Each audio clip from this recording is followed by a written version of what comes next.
Welcome back to another episode of Ghana Ground Up. I'm Desmond Kafui.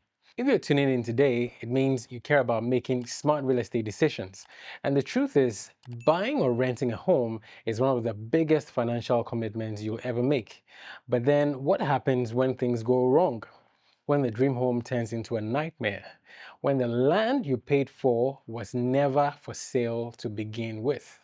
Well, today we're putting the spotlight on the real estate scams in Ghana and how you can identify them, how to protect yourself, and what steps you can take if you've been scammed before. Whether you're looking to buy, build, or rent, this episode is packed with practical insights to help you stay ahead of scammers. So grab a notebook, or better still, you can just save this episode because you may want to come back to it to review some of the key points we'll be sharing today. Let's get this out of the way. Scammers are smart, no doubt. But then you can be smarter. You can actually beat them at their own game.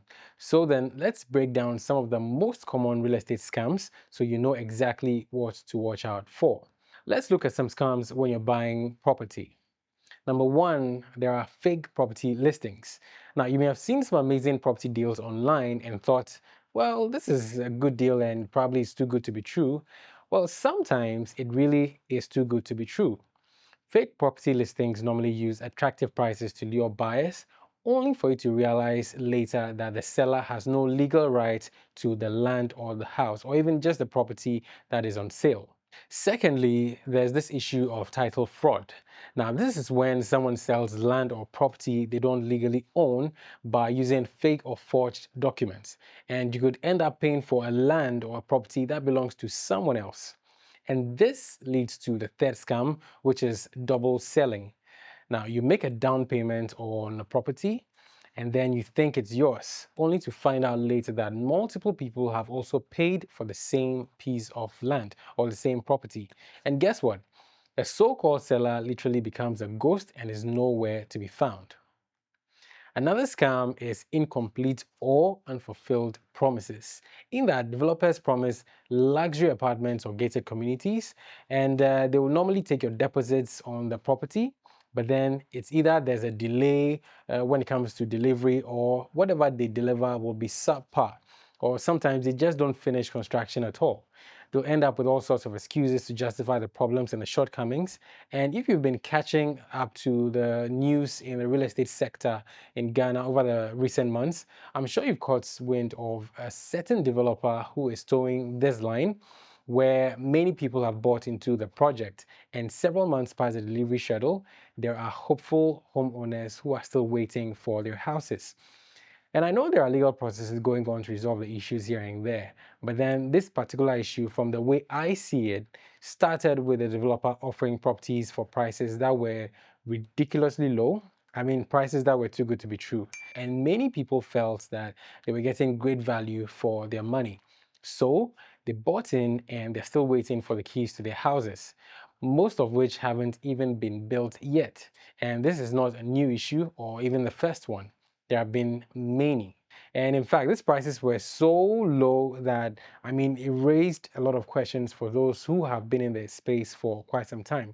But then those who are naive or probably new to the space quickly bought into it. And I'm not trying to downplay on anybody's intelligence who bought into it, but then deals like this normally sweep people off their feet. And then before you know it, you're investing into something that is more of a sinking ship. And normally a lot of people end up going down. So those were scams when you're buying a property. Let's look at some scams when you're renting a property. Now, even though renting a property is akin to taking ownership of a property, the scams in this case take on another form beyond what you would normally expect when you're buying a property. Now, number one, you have to deal with fake landlords and agents. And this normally happens when someone poses as the property owner, or in some cases, pose as the rental agent, and they collect your advance payments on the property and then they disappear before handing over the keys to the property. So you've made your payment, but then there is no property. And many people, unfortunately, have lost a lot of money through this scam, and unfortunately, many people keep falling victim. The next scam takes the form of multiple rent payments. And what normally happens here is that the scammers will rent out the same property to multiple people and then give all these different people different dates as to when they should come see the property or when they'll be ready to move in, just so that the different people they're scamming don't clash or meet. And then they'll normally end up collecting your deposits and then they'll disappear into thin air. And in all, you lose money, just like in the case of dealing with a fake landlord or a property agent. Another scam is unfair lease agreements. Generally, many people won't count this as a scam, but then if we're defining a scam as a dishonest scheme, I'll classify this fully as a scam. Now, this takes the form of landlords slipping in clauses that allow them to unfairly increase rent or evict tenants without warning. So if you don't read your lease agreement carefully, you could be in for some unpleasant surprises. And this is one of the major reasons for tenant-landlord disputes. Unfortunately, there's not much protection for the tenant, even outside the signed agreement. But then I know government is working on some things here and there. They're having a redress on the Current Rent Act, and hopefully it will be amended to protect the tenant and give you more leverage to enjoy peace of mind wherever you rent. One last scam falls with the agents, where they normally end up overpricing their fees or their commissions. Now, some agents end up charging ridiculous fees for just viewing a property, even when they have no authority to rent out that property to you. I mean, just so you get to pay them some viewing fees and all that. So you end up seeing a number of properties, and then you also end up paying to see each one of the properties. This is not right, but then if you're faced with something like this, then this should be a red flag to you. Generally, an agent's rent commission is 1 month's worth of rent, or some do up to 10% of the rental cost. That's the total cost of renting the property. Anything beyond this should raise questions and send your scam warning senses tickling. All in all, it falls to you and me to be equipped with adequate information and also be smart about the transactions in order to be a step ahead of these scammers. Now that we know the common scams that can often befall us, let's talk about the red flags that you should look out for. But please know that these signs apply whether you're renting or buying a property. And if you see any of the following signs, you should be suspicious and tread cautiously. Firstly, be careful of unrealistic prices. Now, if a deal seems too good to be true, it really is, and you may want to pause and compare the market prices of the location that you're interested in. And you should also ask yourself, why is this property so cheap? When a deal sounds so good, we can be tempted to throw out sound judgment. But then remember that whether you're renting or buying a property, it's not some kind of a seasonal discount offer. So be careful of the offers you consider. Secondly, you should be suspicious if there's pressure to act quickly. Scammers often use urgency to prevent you from doing the necessary due diligence. And if someone insists that you must pay immediately in order to secure the deal, well, you should be probably wary. And often they may say that there are other people who are ready with their money to take up the property, so you need to act quickly. If this is meant to be yours, I believe it will be. So then, don't rush and end up losing your money to this scam. You also need to be wary if there's no proper documentation on the property you want to rent or buy. Always ask for the original property documents and verify them to confirm that the landlord is who he says he is and that he owns the property under consideration.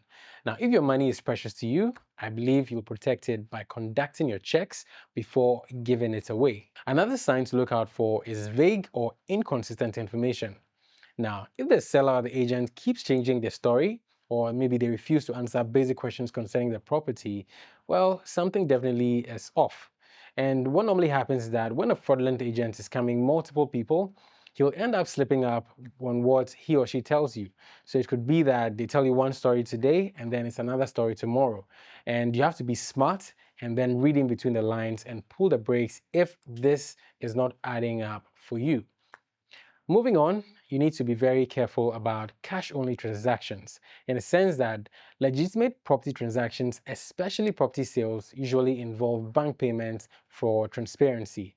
And you also need to be very cautious if anyone is insisting on you to do cash-only transactions, and then probably there are not even receipts to be given after the payments have been made.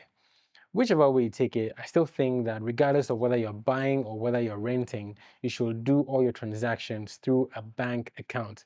That way, you leave a trail of proof that you can always pick up on if the need arises. Finally, if the person you're transacting with, be it the agent or the landlord, refuses to sign a proper agreement, well, that must be an unpardonable sign for you to either discontinue the transaction or get the right person to sign off before continuing the process, whether you're buying or you're renting.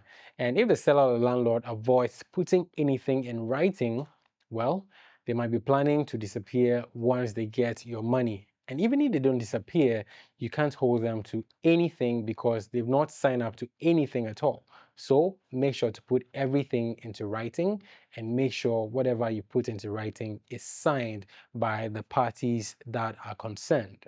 So as you can see, you can assume that you've got all the information you need to detect potential scams, but then I believe that the little we've covered so far has given you good information to have the upper hand in any property transaction you find yourself in.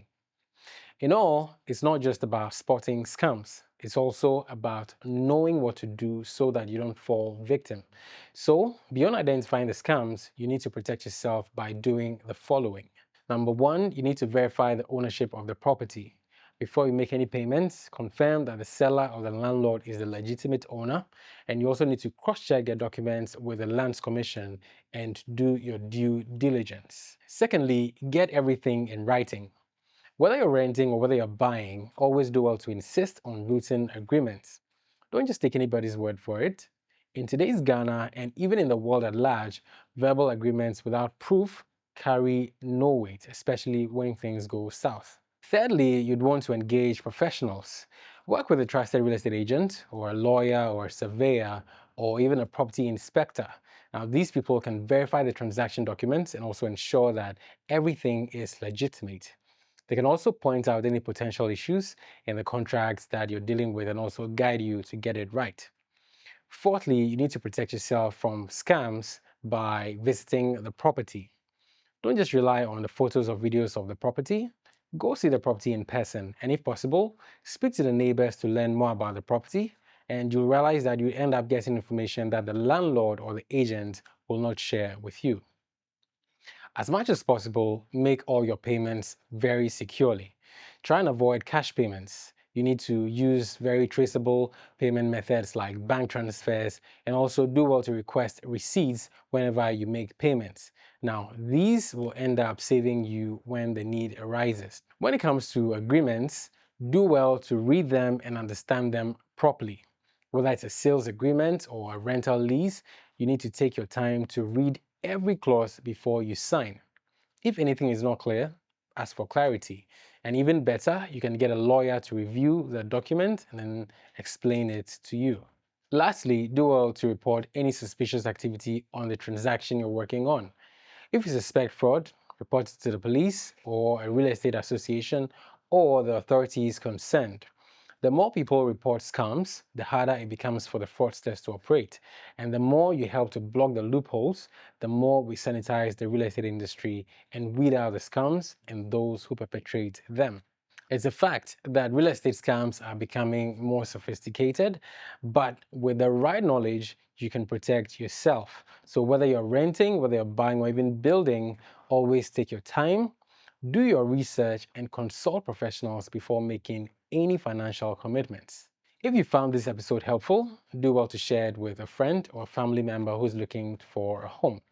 And we know that knowledge is power, and together we can create a safer real estate market for everybody. Thank you for tuning in to this episode. Do well to subscribe to the channel to catch up on insightful content like this. And also check out what we've already shared and also expect more for what is coming. Stay smart, stay safe, and keep making informed decisions. I'm Desmond Kafui, and this is Ghana Ground Up. I'll catch you on the next episode.